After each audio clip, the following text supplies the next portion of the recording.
성경은 우리가 어떻게 살아야 하는지 삶을 가르쳐주는 책이 성경이다. 저는 그렇게 정의합니다. 성경은 이 땅에서 우리가 하나님 자녀답게, 그리고 우리의 인생을 의미 있고 가치 있게 살아가는, 어떻게 살아야 할 것인가에 대해서 대답을 주는 책이 바로 성경이다, 그렇게 생각합니다. 그래서 우리가 갖고 있는 인생을 살아가면서 겪는 많은 고민들이 사실은 성경 속에 답이 있다, 성경 거기에 대해서 답을 주기 위해서 우리에게 주신 책이다, 저는 그렇게 생각합니다. 그래서 오늘도 우리가 성경에서 우리 삶의 문제 하나를, 매듭 하나를 좀 성경을 통해서 생각해 보았으면 좋겠습니다. 오늘 본문 말씀은 바울의 상황을 먼저 들려주고 있죠. 우리가 많이 들어서 알고 있습니다만 바울은 육체에 심각한 가시를 가지고 있었다고 얘기합니다. 우리가 우리 손끝에 작은 가시 하나만 박혀도 그게 삶이 얼마나 불편합니까? 그 가시 빼내기 전에는 온통 신경이 거기 집중되어서 다른 일이 안 되잖아요. 그런데 육체에, 그의 몸에 심각한 가시가 하나 박혀 있었던 거예요. 이게 늘 그를 고통스럽게 하고 힘들게 하는 육체의 가시였어요. 그게 뭔지에 대해서 사도 바울은 정확하게는 묘사하지 않습니다만 그의 서신서들을 중심으로 해서 많은 신학자들이 짐작합니다.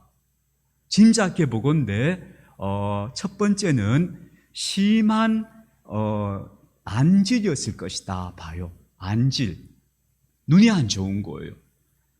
거의 시력을 상실할 정도의 심각한 그런 시력에 큰 문제가 있었을 것으로 그렇게 짐작하기도 합니다. 그래서 바울이 성경에 보면 그 서신서에서 큰 책을 가져오라 이렇게 표현해요. 큰 책을. 그러니까 여간한 작은 글씨는 보이지 않는 거예요. 그래서 거의 시력이 나오지 않을 정도로 심각한 질병이 있었을 것이다 라고 추측하기도 하고, 혹은 더 심하게 보는 분도 있어요. 바울 서신서의 여러 대목을 종합해서 어떤 분은 이렇게 추측하는가 하면 바울이 종종 의식을 잃어버리는 그런 상태에 빠진 경우가 있는 것 같다고 봐요. 물론 짐작이에요. 그래서 이게 뇌 질환의 일종일 것이다. 이게 우리가 흔히 하는 말로 그걸 왜 탁 쓰러져 버리는 거 있잖아요. 한 번씩 이게 탁 꺼져 버리는 거 있죠. 그런 간질이라 하죠. 그런 뇌 질환의 일종일 것으로 보기도 해요. 그러니까 이게 보통 질병이 아닌 거예요. 굉장히 심각하게 바울을 괴롭히고 있는 질병이었던 거예요.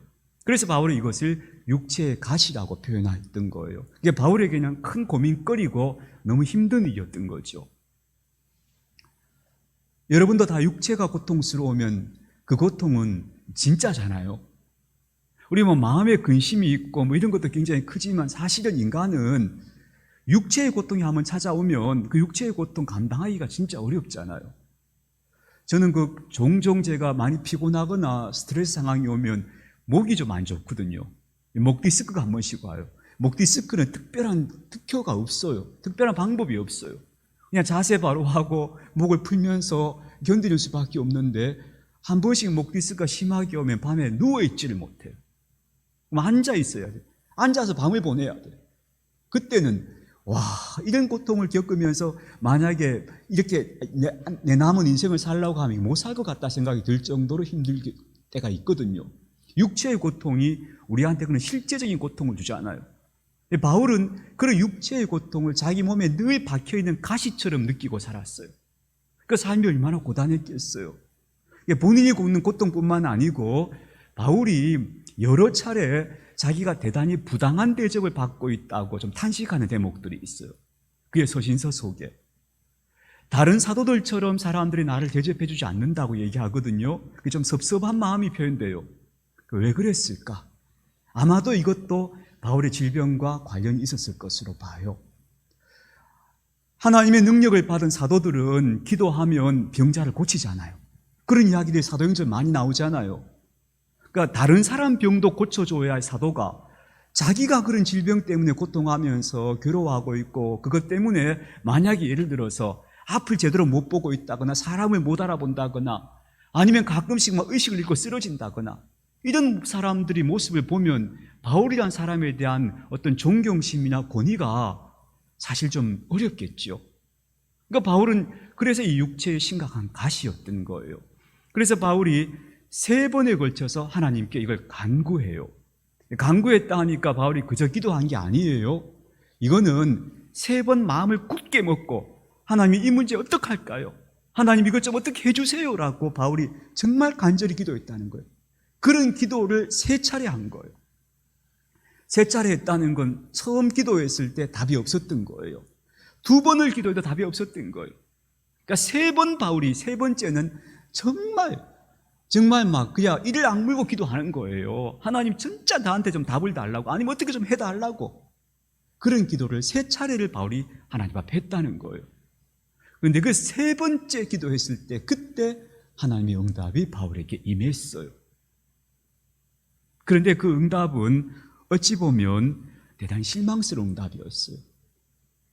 하나님의 치료의 손길이 바울에게 임한 게 아니었어요. 뜻밖의 말씀이 들려왔어요. 뭐라 했는가 하면 내 은혜가 너에게 족하다. 그 말씀이 들려온 거예요. 이 말을 들었을 때 3번이나 결사적으로 기도한 바울이 이 대답을 들었을 때 기분이 어땠을지 잘 모르겠어요. 근데요, 놀라운 것은 여러분, 우리가 내 은혜가 네게 족하다 이 말만 들으면 우리가 어머나 얼마나 실망스러웠을까, 하나님 주신 대답이 이거였을까, 그래서 절망스러웠을 것 같지만 그러나 그렇지 않아요. 그 대답이 하나님에게서 들려오면 진짜 그게 답이 돼요. 아무것도 아닌 말 같은데도 하나님이 나에게 직접 그 말씀해 주시면 그게 인생의 매듭을 풀어내는 답이 돼요. 바울이 오늘 그 답을 받은 거예요. 내 은혜가 네게 족하다 하는 그 말에서 바울은 그동안의 자기의 고민과 매듭이 다 풀어지는 걸 경험해요. 그런데 여러분, 솔직히 말해서 이 말을 우리가 냉정하게 좀 풀어보면 이 말 어떤 걸까요? 됐다, 나는 너에게 충분히 줬으니까 더 이상 구하지 말아라, 너 그대로 살아라, 이 말 아니에요. 그렇잖아요. 냉정히 보면 너 그냥 그대로 살아라, 이 말 아니에요. 근데 어떻게 이 말이 바울에게 대답이 되었을까 하는 거죠. 이 말씀을 얼른 보면 우리의 기도를 무너뜨리는 것 같아요. 우리가 믿기는 하나님, 우리가 무엇이든지 구하는 대로 주시는 하나님이셔요, 이렇게 믿을 때 우리 마음이 좀 소망이 생기고 기대가 생기잖아요. 그럼 내가 고민거리가 있고 문제가 있으면 하나님 앞에 나가 막 기도하면 하나님이 그래 들어주시겠지, 그런 기대가 생기잖아요. 그런 기대 가지고 우리가 하나님 앞에 나갈 때가 많잖아요. 근데 열심히 기도했는데, 바울 같은 사람이 보통 기도했겠어요? 그 문제를 가지고 3번이나 간구했다 하는데, 전력을 다해서 기도했는데 고작 들려온 답이 됐다, 충분하다, 이 말을 들었다면, 그래서 우리는 종종 이런 기도를 하면서 이렇게도 보통 많은 분들이 생각하죠. 바울이 기도를 잘못했나?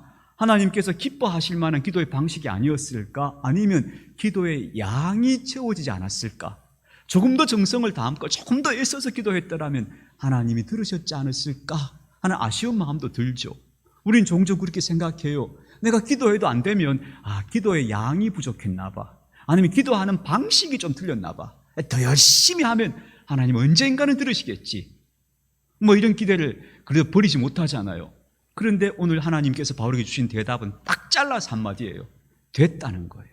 충분하다, 더 이상 구하지 말라라, 더 이상 그 문제 가지고 기도하지 말아라, 이 말씀이었던 거예요. 그런데 어떻게 바울이 이 말이 대답이 되었을까? 바울에게 여기서 우리가 오늘 우리 삶의 진실 하나를 딱 우리가 정확하게 봐야 될 게 있어요. 우리 삶에서 첫 번째, 오늘 제가 드리는 첫 번째 주제인데요, 결핍은 디폴트다. 결핍은 디폴트다. 결핍이라는 게 뭐예요? 부족한 거예요. 채워지지 않는 거예요. 우리 모두는 결핍을 안고 살아요. 어떤 사람은 경제적인 결핍 속에 살아요. 늘 경제적인 문제가 떠나지 않아요. 저는 지금까지 살아오면서 제가 목사로 살아왔기 때문에 처음부터 부유하게 살고 싶은 생각 자체를 한 적은 없어요. 그러나 한편 지금까지 살아오면서 어떤 생각이 드는가 하면 경제적인 부담감 없이 사는 인생은 어떤 것일까 하는 게 마음에 궁금해요. 그런 부담 없이 경제적 부담감 없이 인생을 살아가는 사람들은 어떤 인생을 살까 하는 게 조금 궁금해지긴 해요. 그리고 나이가 들고 저도 우리 자녀들을 보니까 내가 경제적인 부담감을 우리 자녀들에게 주지 않을 수 있는 부모였더라면 참 좋지 않았을까라고 하는 그런 마음에 솔직한 심정은 있어요. 늘 우리는 어딘가 그런 결핍 속에 살고 있잖아요. 결핍감을 느껴요. 몸이 약한 사람은 건강에 대한 결핍이 있어요.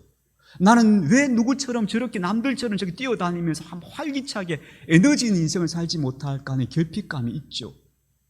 혹은 삶을 살아가면서 어떤 어려운 문제들을 통해서 내 삶에 누군가는 누리고 있는 것 같은 걸 나는 누리지 못하는 그런 결핍감들을 우리는 누구나 가지고 살아요. 하나님이 다른 건 다 들어주셨는데 이거 하나는 안 들어주셨어요 하는 것들이 누구나 있죠. 그래서 우리는 늘 결핍 속에 사는 존재들이라고 말할 수 있어요. 사실 인간이 결핍이 없는 사람이 누가 있겠어요? 그런데요, 그 결핍이 딱 채워지는 상태를 만족이라고 부른다면 우리는 다 아무도 그런 만족의 상태에 있지는 않을 거니까 우리는 다 결핍 상태 속에 있어요. 그런데 우리가 정말 얼른 생각해보면 당연한 말이지만 실제로 우리 삶 속에 잘 못 받아들이는 진리가 있어요. 그게 뭐냐 하면 우리 인생은 애초부터 결핍이었다는 거예요. 그리고 늘 결핍 상태를 산다는 거예요. 그걸 우리가 쉽게 말로는 납득이 되는데 실제로 내 삶 속에 잘 못 받아들이는 것 같아요. 저도 마찬가지예요. 디폴트 값이라는 말로 좀 많이 쓰죠. 디폴트라는 걸 무슨 뜻으로 쓰는가 하면 요새 하는 말 그런 뜻이에요. 그 기본 설정이에요, 이 말. 기본 설정이에요. 그거 바꿀 수 없는 거예요. 그게 디폴트라는 말이에요.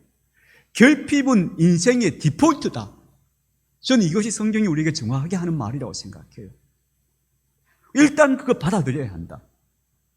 어떤 결핍이든지 간에 결핍이 없는 인생은 존재할 수 없다는 거예요.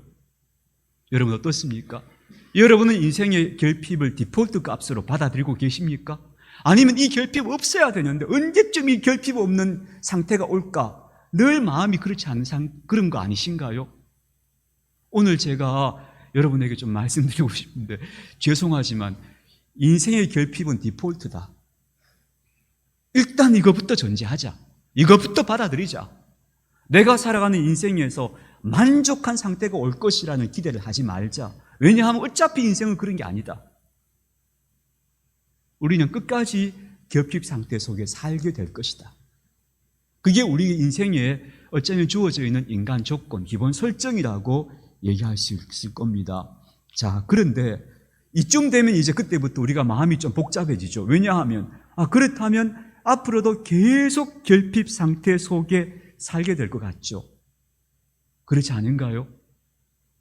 그렇구나. 뭔가 하나 채워지면 그 다음에 또 다른 결핍이 생길 거고 끝없이 결핍 속에 살다가 결핍 속에 죽겠구나. 그게 인생이구나 하는 우울한 전망이 찾아오지 않습니까? 그런데 여러분, 오늘 하나님께서 바울에게 이렇게 말씀하셨어요. 너 약한 그대로 살아라. 네가 갖고 있는 그 질병 안고 살아라고 말씀하셨어요. 이 말은 결핍 상태 그대로를 받아들여서 살라는 거예요. 이게 무슨 말이죠? 그럼 더 이상 내 인생이 이 문제가 해결되는 날은 오지 않을 거야 하는 걸 체념하며 받아들이라는 뜻일까요?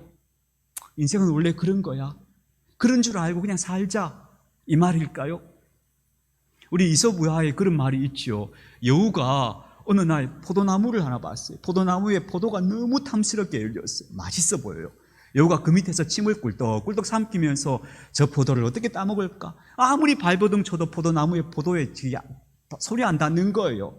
그러니까 여우가 한참을 애쓰다가 돌아서면서 어쩔 수 없잖아요. 포기하고 돌아가면서 이렇게 말한다는 거죠. 저 포도는 신포도일 거야. 그거는 체념해버리는 거예요. 내가 어쩔 수 없는 거야. 그러니까 저거 당초 저거 나하고 안 좋은 거야. 이런 삶을 살라는 걸까요? 아니에요. 성경이 그 말씀하는 게 아니에요. 어쩔 수 없으니까 그렇게 그건 포기해라 이렇게 말하는 것도 아니고요. 그렇다고 해서 항상 아쉬워하면서 왜 나는 이 결핍 상태를 못 벗어날까 탄식하며 살라는 것도 아니잖아요.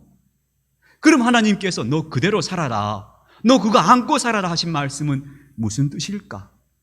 두 번째, 결핍은 채워지는데 어떻게 채워지는가 하면 다르게 채워져요. 다른 방식으로 채워져요. 이걸 이해하셔야 돼요. 제가 오늘 주보에 책 한 권을 소개했습니다. 두 사람의 인터내셔널이라고 하는 김기태라고 하는 한국의 신예 작가입니다. 이분이 쓴 소설집인데 이분이 지금 한국 문단에서 제일 주목받고 있는 작가예요. 등단하자마자 각종 문학상을 휩쓴 아주 대단한 기대주입니다. 그런데 이 책에 두 사람의 인터내셔널이라는 이야기가 단편인데 재미있는 이야기입니다. 두 청년의 이야기예요. 진주라는 청년과 니콜라이라는 청년이에요. 이 니콜라이는 고려인, 러시아에 살고 있던 우리 동포 있죠. 고려인인데 그 이름이 니콜라이예요. 부모가 이제 그 이름을, 러시아식 이름을 갖고 사는 거예요. 근데 이 두 청년이 형편이 어려운 가정에서 자라나서 그래도 열심히 살아요. 진주도 그래도 서울의 대학을 진학하고 공무원이 되려고 공무원 시험을 준비하면서 열심히 마트에서 알바하면서 하루하루를 살아가고 있어요. 니콜라이도 기술을 배워서 자격증을 취득하고 취업하기 위해서 애쓰고 있어요. 그런데 어쨌든 이 두 젊은이의 삶은 고단해요. 진주는 몇 번씩 공무원 시험에 떨어지고 마트에서 열심히 일하는데 시급 우리 한 시간 10,000원이잖아요. 500원인가 50원이 그렇죠 원래? 일주일에 50시간을 일하는데 그게 얼마 되겠어요? 한 달에 세금 다 떼고 나면 200만 원도 안 되는 돈이에요. 그걸 가지고 이 아이는 서울에서 버티고 살아야 돼요. 니콜라이도 마찬가지예요. 아무리 자격증을 많이 따도 그 자격증을 인정해 주질 않아요. 그건 기본값으로 다 그냥 돌아가는 거예요. 그러니 얘들이 진짜 고단하게 살면서도 자기의 삶에 여유를 가질 수도 없는 아이들이에요. 각자에게 쪽방 같은 방에 살고 있는 아이들인데 이 두 젊은이가 둘이 서로 마음이 통해요. 사랑하게 돼요. 그래서 두 사람이 뭘 하는가 하면 서로가 각자의 방을 처분하고 작은 집을 하나 구해요. 다행히 이 집은 방 2개가 있고 중간에 작은 거실이 있어요. 그러면서 이 두 아이가 비로소 자기 집에서 설 수 있게 되는 거예요. 각자의 방에 작은 방, 고시원 같은 방에 살 때는 방에 들어가면 설 데가 없어요. 그러니까 침대에 늘 누워 생활해야 돼요. 근데 이 두 아이가 함께 연대해서 방을 구하니까 작은 거실이 생기고 거기서 둘이가 서로 서서 마주 볼 수 있는 공간이 만들어지는 거예요. 그러면서 이 두 아이가 거기서 맛있는 거 시켜 먹기도 하고 우리 이제 값싸고 맛있는 데 없을까 찾아가기도 하고 이러면서 두 젊은이가 자신들의 삶을 꿋꿋하게 살아나가는 이야기예요. 근데 저는 이 이야기에서 인터내셔널이라 했죠, 제목이. 이게 뭐냐면 인터내셔널이 노동자들이 연대했던 세계 조직을 말해요. 근데 여기서 이 두 아이가, 이 제목이 왜 두 사람의 인터내셔널인가? 이 두 아이가 각자가 고단한 삶을 사는데 둘이가 함께 연대하고 힘을 모으니까 두 사람의 사이에 조그만 거실이 생기더라는 거예요. 그래서 그 거실에서 서로 일어서서 마주보는 삶을 살 수 있더라는 거예요.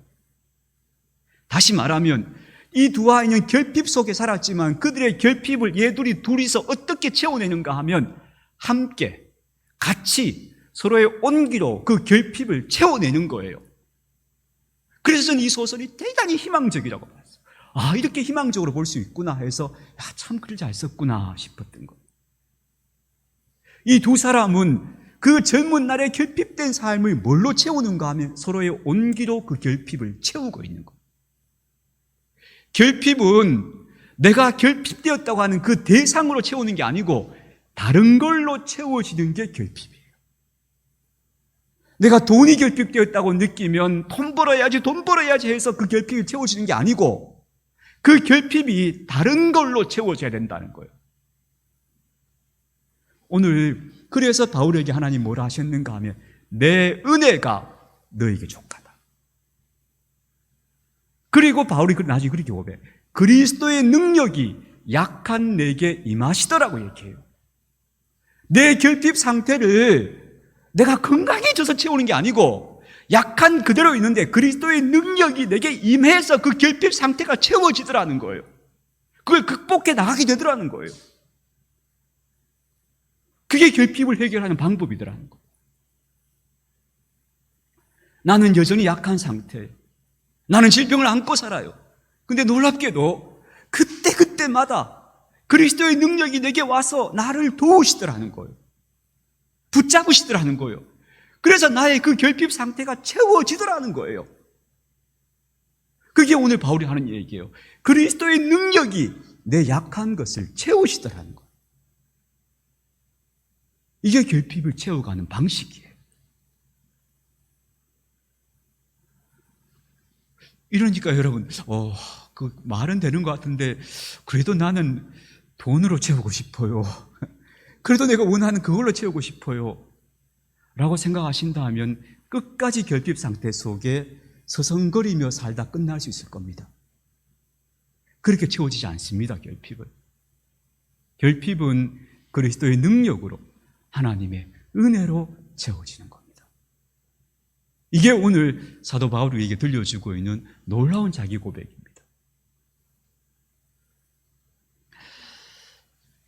다윗이 이렇게 고백하죠. 시편 23편에서 여호와는 나의 목자시니 내가 부족함이 없습니다. 이렇게 고백했어요. 도대체 부족함이 없는 인생이 어떻게 이루어지지? 어떻게 되는 거지? 다윗은 왕이라서 그런가? 아닐걸요. 왕이었어가 아니었을 거예요. 명백하게 그가 하는 이야기가 여호와를 목자로 삼으며 살았더니 내가 부족함이 없어졌습니다. 이 이야기예요. 이게 우리 인생의 결핍을 해결하는 방식이더라는 거예요. 물론 이렇게 해결되는 결핍은 그때마다 달라요.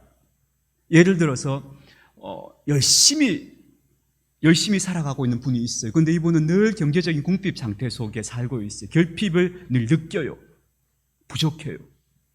그러나 열심히 살면서 자신의 삶을 열심히 살아가면서 하나님을 목자로 삼고 하나님의 능력이 임하시기를 기도하는 마음으로 살아요.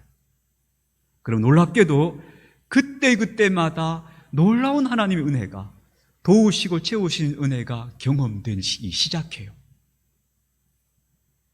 내 계산으로는 채워질 수 없는 건데 놀랍게도 채워지는 역사들이 자꾸 경험되는 거예요. 제가 한번 말씀드렸죠. 시골 교회에서 제가 보았던 장로님 한 분, 아무리 계산해도 한 달에 수입이 50만 원도 계산이 안 되는 분이 5 자녀들을 다 대학 공부시키고 결혼시키고 행복하게 사시더란 말씀 제가 이야기해드렸죠. 그 계산으로 안 되는 일들이 나타나더라는 거예요. 그래서 그 결핍은 그분이 나는 돈이 없어 하는데 그 돈으로 채우시는 게 아니고 은혜로 채우시더라는 거예요, 결핍이. 이 비결을 우리가 빨리 깨달아야 한다. 그게 바울이 얘기하는 것이다 싶은 거죠. 그런데 그때마다 또 상황이 달라요, 그죠?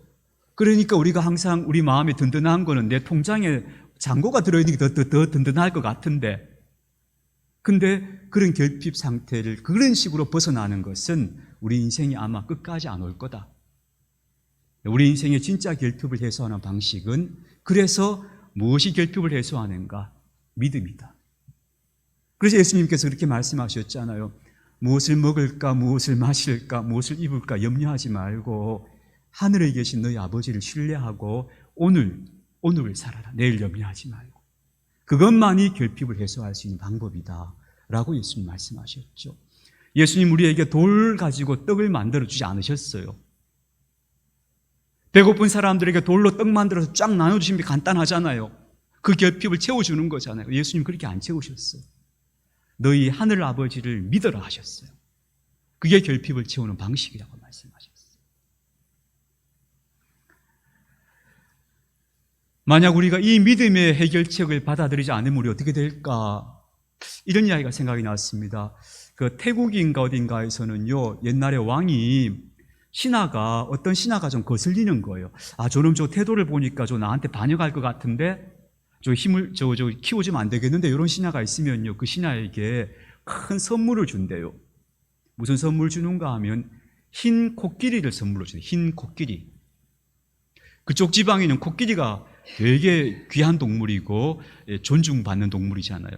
근데 그 중에서 흰 코끼리는 아주 드문 데다가, 그래서 흰 코끼리는 마치 그 신이 동물의 모습으로 나타난 것이라 해서 아주 귀하게 여겨요. 왕이 신하에게 흰 코끼리를 선물로 주는 거예요. 그러면 이 신하는 굉장히 영광스럽겠죠. 왕이 준 선물이니까. 그래서 막 받을 때 너무 기쁘게 받는 거죠. 근데 문제는 그때부터가 시작이에요. 왕이 준 흰 코끼리니까 이 코끼리를 어떻게 해야 되겠어요? 아무 따나 저 묶고 놓으면 안 되잖아요. 얘를 매일 씻기고 입히고 먹이고 가꿔야 되잖아요. 그런데 코끼리 한 마리 씻기고 먹이고 입히고 가꾸려면 이 신하는 곧 얼마 안 가서 파산하는 거예요. 망하는 거예요.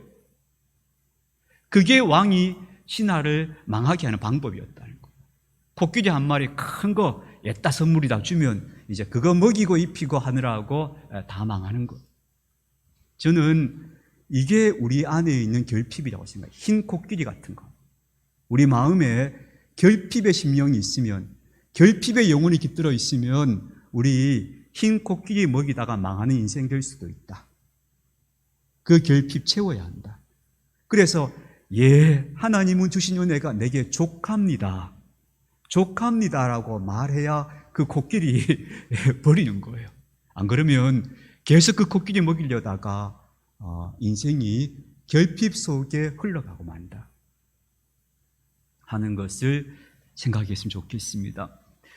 바울은 또 고린도전서 13장에서 이렇게 말했습니다. 지금은 희미하게 보이지만 그때가 되면 온전하게 보일 겁니다 했습니다. 이 말은 지금 우리가 살아가는 삶은 늘 불완전하다는 겁니다. 온전하지 않습니다. 그러니까 우리는 당연히 결핍 상태 속에 삽니다. 그것이 인생의 기본값입니다. 그런데 내 결핍을 무엇으로 채우느냐에 따라서 인생의 질이 달라질 겁니다. 그것을 믿음으로 채워봐야지, 내가 하나님을 향한 신뢰로 채워봐야지 하는 사람의 인생은 다른 차원으로 넘어갈 겁니다. 그러나 내 인생의 결핍이 돈이야, 건강이야, 무슨 조건이야, 이걸 붙잡고 인생의 결핍을 해결하려고 하다 보면 평생 종종거림치면서 결핍 속에 살다가 인생에 막이 내릴지도 모릅니다. 어느 쪽을 선택하실지 오늘 바울은 우리에게 들려주고 있는 거죠. 그래서 바울은 이렇게 말합니다. 이 과정을 거치고 나서 바울이 이렇게 말하죠. 난 이제 기쁘다고 얘기합니다. 아주 기쁘다. 그래서 나는 내 약한 것들, 내 결점들, 내 병들, 나 이거 자랑한다. 난 기쁘다고 얘기해, 바울. 이 자리에 이런 거예요. 이러면 바울이 승리자가 된 거 아닙니까? 그 몹시 결핍된 삶에서 나는 이제 기쁘다고 말하고 있으니까 어떻게 그가 거기에 이르게 되었는지 하는 것을 우리가 눈여겨보아야 하지 않을까 싶습니다. 잘 한번 생각하며 그렇게 살아갔으면 좋겠습니다.